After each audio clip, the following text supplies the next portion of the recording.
کوئی یہ کہے کہ مولانا صاحب اب سور گندی چیز نہیں کھا رہا ہے اور صاف ستھری اور اچھی چیزیں کھا کر اس کو پالا جا رہا ہے اس لیے سور حلال ہے، تو وہ دین کو بدلنے کی کوشش کر رہا ہے، وہ شریعت کو بدلنے کی کوشش کر رہا ہے، وہ محمد رسول اللہ کی جگہ پر اپنے آپ کو نبی بنانے کی کوشش کر رہا ہے۔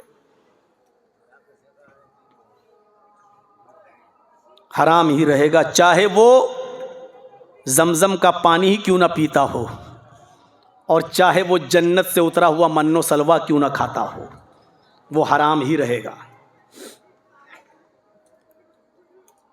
وَأَتْمَمْتُ عَلَيْكُمْ نِعْمَتِي، اور ہم نے اپنی نعمتوں کا اتمام کر دیا۔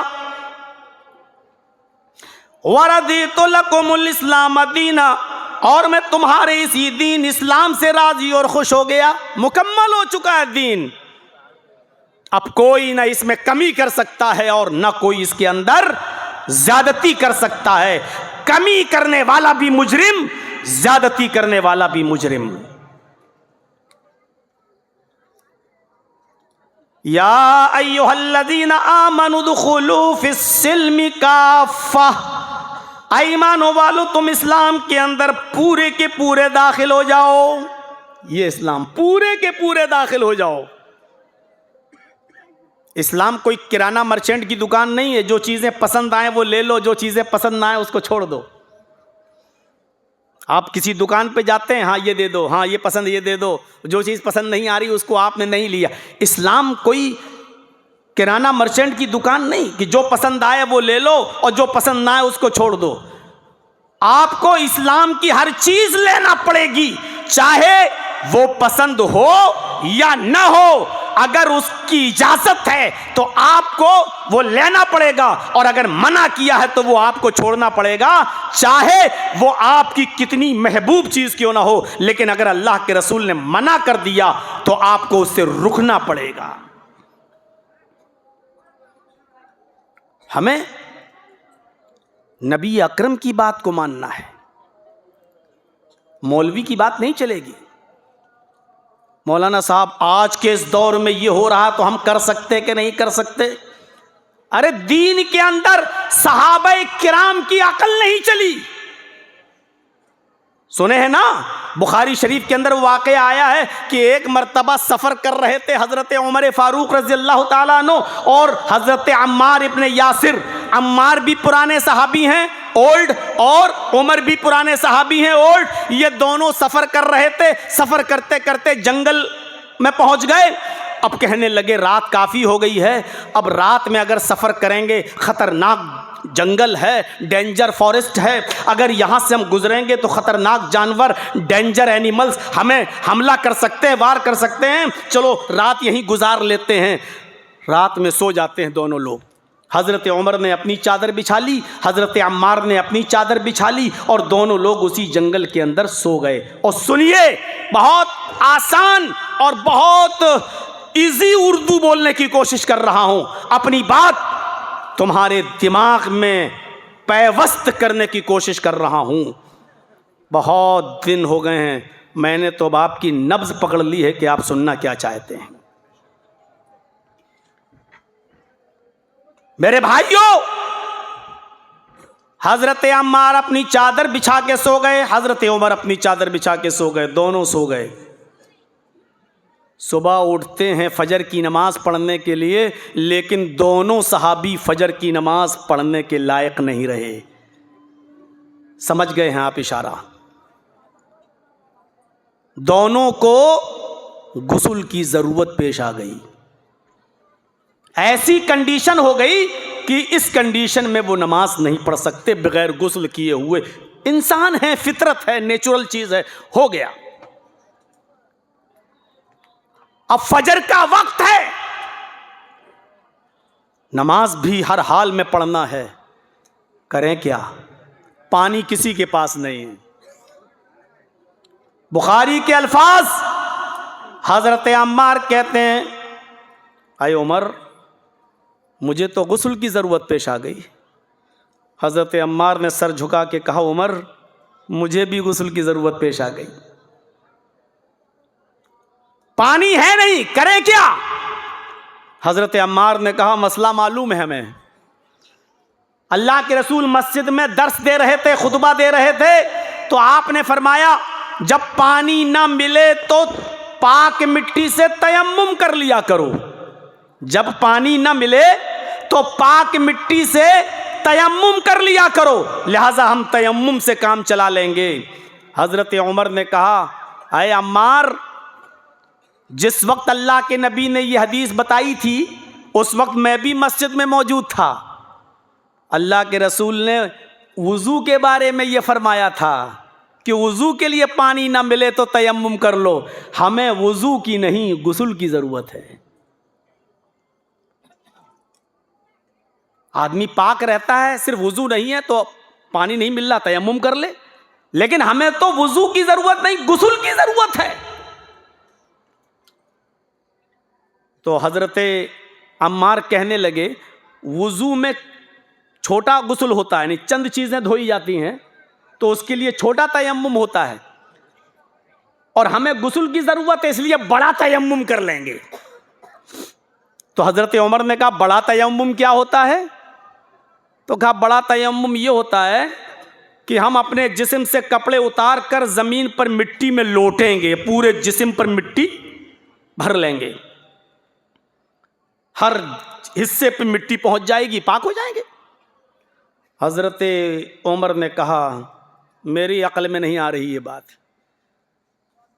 حضرت عمار نے وہی کیا جو انہوں نے اچھا سمجھا. حدیث میں آتا ہے انہوں نے پردہ ڈالا، اپنے کپڑے اتارے اور زمین پر پڑی ہوئی مٹی پر لوٹنے لگے. حدیث کے الفاظ یہ ہیں کما تمرق الدابہ، میں زمین پر ایسے لوٹا، میں زمین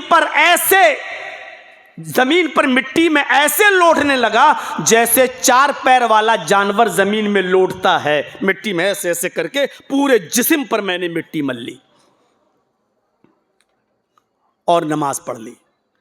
حضرت عمر کہنے لگے نہیں، جب تک پانی نہیں مل جائے گا میں نماز نہیں پڑھوں گا. حضرت عمار کی اپنی عقل، حضرت عمر کی اپنی عقل. کہا یہ تو ہم نے کبھی دیکھا نہیں اللہ کے رسول کو ایسا کرتے ہوئے، اور تم ایسا کر رہے ہو. کہا نہیں تم دیکھ لینا، اللہ کے رسول کے پاس جب جائیں گے اور ملیں گے تو انشاءاللہ میری بات صحیح ہوگی. حضرت عمر فاروق نے نماز نہیں پڑھی، سفر آگے بڑھ گئے، سفر کو آگے کیا. جب شہر میں پہنچے تو سورج نکل چکا تھا، پانی مل گیا. انہوں نے سب سے پہلے غسل کیا اور اس کے بعد میں چھوٹی ہوئی فجر کی نماز انہوں نے بعد میں پڑھی. اب اللہ کے رسول کے پاس جب پہنچے، سفر ختم ہوا، لوٹ کے جب واپس آئے، اس زمانے میں موبائل تو تھا نہیں. آج کل تو بڑا لیٹسٹ زمانہ ہے، رات کے 3 بجے بھی فون آ جاتا ہے، مولانا صاحب اللہ نے مجھے بیٹا دیا ہے، کیا نام رکھوں؟ بے غیرت صبح پوچھ لیتا. 3 بجے لوگ فون کرتے ہیں، مولانا صاحب بیٹا پیدا ہوا، کیا نام رکھوں؟ یاد رکھیے گا شریعت میں عشاء کی نماز پڑھنے کے بعد بلا کسی ضرورت کے، بلا کسی ایمرجنسی کام کے آپ کسی کے گھر کا دروازہ نہیں کھٹکھٹا سکتے ہیں. اسی طریقے سے عشاء کی نماز کے بعد بلا کسی ایمرجنسی کال کے اور بلا کسی ایمرجنسی کام کے آپ کسی کو کال بھی نہیں کر سکتے ہیں. یہ آداب ہیں، شریعت میں ہر چیز موجود ہے. مولانا صاحب 25 سالوں سے آپ آ رہے ہو، بول رہے ہو، کبھی مانی آپ کی بات؟ سنتے ہیں، کل بھی آپ کہہ کے چلے جاؤ گے، ہم تو وہی کریں گے جو کرتے چلے آ رہے ہیں، ہم بھی وہی بولیں گے جو بولتے چلے آ رہے ہیں. تم کو اپنی ضد، ہم کو اپنی ضد. میرے بھائیوں، حضرت عمر فاروق اور عمار ابن یاسر کا جب سفر ختم ہوا تب دونوں اللہ کے نبی کے پاس مدینے پہنچے اور کہا چلو اب پوچھتے ہیں کس نے صحیح کیا، ہم نے ایسا کر کے صحیح کیا تھا یا آپ نے نماز چھوڑنے کے بعد پانی کا انتظار کر کے غسل کر کے نماز پڑھی اور سورج نکلنے کے بعد نماز پڑھی، آپ نے صحیح کیا. چلے پوچھتے اللہ کے رسول سے، ہم دونوں میں سے ایک ہی صحیح ہوگا، کون صحیح تھا؟ اللہ کے نبی صلی اللہ علیہ وسلم کے پاس آئے. ارے بھائی کیمرہ ایک بار فٹ کر لو نا یار. اللہ کے نبی کے پاس آئے اور اللہ کے نبی صلی اللہ علیہ وسلم کو دونوں لوگوں نے اپنی اپنی بات بتائی. آپ نے کہا اچھا کہ اللہ کے رسول دونوں کو غسل کی ضرورت پیش آ گئی. آپ نے کہا پھر کیا کیا؟ حضرت عمار نے کہا اللہ کے رسول تمرقت کما تمرق الدابہ، میں تو ایسے لوٹا زمین میں جیسے جانور لوٹتا ہے، چوپایا لوٹتا ہے. ہم نے تو پورے جسم پر مٹی مل لی اور اس کے بعد نماز پڑھ لی. پانی نہیں تھا تو کیا کرتے؟ آپ نے کہا عمار تم نے غلط کیا. کہا عمر تم نے کیا کیا؟ اب عمر خوش، اس کا مطلب میری بات صحیح. حضرت عمر نے کہا اللہ کے رسول میرا دل کہہ رہا تھا یہ غلط کر رہے ہیں، اس لیے میں نے نماز ہی نہیں پڑھی تھی، پانی کا انتظار کیا. جب صبح پانی ملا تو سب سے پہلے غسل کیا اور بعد میں نماز قضا کی. آپ نے کہا عمر تم نے بھی غلط کیا. پتہ چلا کہ اسلام صحابی کی عقل پر بھی نہیں.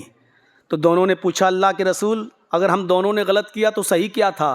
اللہ کے نبی نے فرمایا فہاکذا یکفیک، وضو والا تیمم ہی غسل والے تیمم کے لیے کافی تھا. یعنی جو وضو کا تیمم ہے وہی غسل کا بھی تیمم ہے، ایک ہی تیمم ہے. بس آپ کو دونوں ہاتھ زمین پہ مارنا تھے ایسے. تیمم کیا ہے؟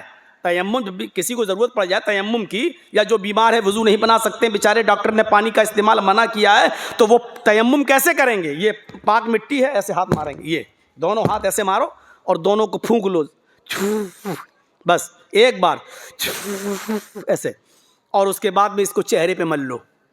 مل لیا ایک بار، اور دایاں ہاتھ کا یہ ہتھیلی یہ اس پر یہاں لائیے اور ایسے کر لیجئے ایسے، اور اس کو لائیے بائیں ہاتھ کی الٹے ہاتھ کی ہتھیلی کو ایسے لائیے یہاں اور ایسے کر لیجئے. یہ آپ کا تیمم ہو گیا ہے اور اب آپ نماز پڑھ سکتے ہو.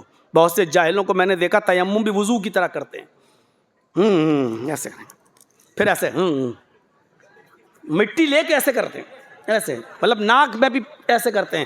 یہ تیمم نہیں ہے. دونوں ہاتھ زمین پہ ماریے، اس کو پھونک لیجئے، چہرے پہ ملیے، دایاں ہاتھ بائیں